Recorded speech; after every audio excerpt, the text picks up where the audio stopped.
Hello hi friends, ನಾನು ನಿಮ್ಮ ಕನ್ನಡಿಗ ಆಕಾಶ್ ಜರ್ಮನಿಯಿಂದ ಮಾತಾಡುತ್ತಿರೋದು. ನಂಗೆ ಭಾಳ ಜನ ಏನು ಪ್ರಶ್ನೆ ಕೇಳಕತ್ತೀರಂದ್ರೆ ಜರ್ಮನ್ ಲ್ಯಾಂಗ್ವೇಜ್ ಕಲಿಯೋಕೆ ಆಗುತ್ತೇನ್ರಿ ಅಂತ. ನಾನು ಏನು ಹೇಳೋಕೆ ಇಷ್ಟಪಡ್ತೀನಂದ್ರೆ, ಇಡೀ ಭೂಮಿ ಮೇಲೆ ಎಷ್ಟು ಲ್ಯಾಂಗ್ವೇಜ್ ಅದಾವೆ ಅವೆಲ್ಲ ಲ್ಯಾಂಗ್ವೇಜ್ ಕೂಡ ಕಲಿಬೋದು. ಇದು ಜರ್ಮನ್ ಕೂಡ ಹಾಗೆ ನಾವು ಪ್ರಯತ್ನ ಪಟ್ಟರೆ ಇದು ಕೂಡ ಕಲಿಬೋದು. ಫಾರ್ ಎಕ್ಸಾಂಪಲ್ ಏನು ಹೇಳೋಕೆ ಇಷ್ಟಪಡ್ತೀನಂದ್ರೆ, ಈಗ ನಾನು ಕನ್ನಡ ಮಾತಾಡೋರ ಮನೇಲಿ ಹುಟ್ಟೀನಿ, ಅದಕ್ಕೆ ನನಗೆ ಕನ್ನಡ ಬರುತ್ತೆ. ನಾನು ತಮಿಳು ಮಾತಾಡೋರ ಮನೇಲಿ ಹುಟ್ಟಿನಂದ್ರೆ ಅದು ತಮಿಳು ಬರುತ್ತೆ. ನನಗೆ ಹಿಂದಿ ಕೂಡ ಬರುತ್ತೆ.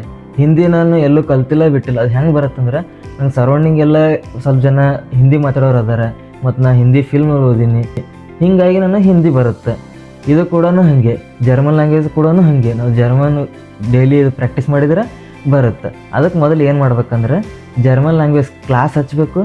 ಕ್ಲಾಸ್ ಮುಗಿದ ಮೇಲೆ ಮನೆಗೆ ಬಂದ ಮೇಲೆ ಡೈಲಿ 1 hour ಅಥವಾ 2 hours ಸ್ಟಡಿ ಮಾಡಬೇಕು. ಆಮೇಲೆ ಡಿವೆಲಿಂಗು ಆ್ಯಪ್ ಯೂಸ್ ಮಾಡಬೇಕು, ಮತ್ತು ಫ್ರೆಂಡ್ಸ್ ಜೊತೆ ಎಲ್ಲ ಡಿಸ್ಕಷನ್ ಮಾಡಬೇಕು. ನೀವು ಏನು ಯೋಚನೆ ಮಾಡತ್ತಿರ್ಬೇಕು, ನಾವು ಒಬ್ಬನೇ ಕುಂತು ಓದ್ತೀನಿ ಹಂಗೆಲ್ಲ ಮಾಡ್ತೀನಂತೆ.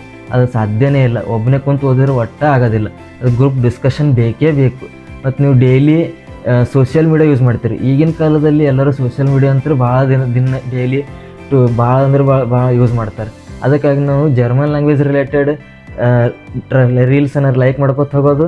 ಹಿಂಗೆ ಮಾಡೋದ್ರಿಂದ ನಾವು ಜರ್ಮನ್ ಲ್ಯಾಂಗ್ವೇಜ್ ರಿಲೇಟೆಡ್ ರೀಲ್ಸ್ ಎಲ್ಲ ಬರ್ತಾವೆ.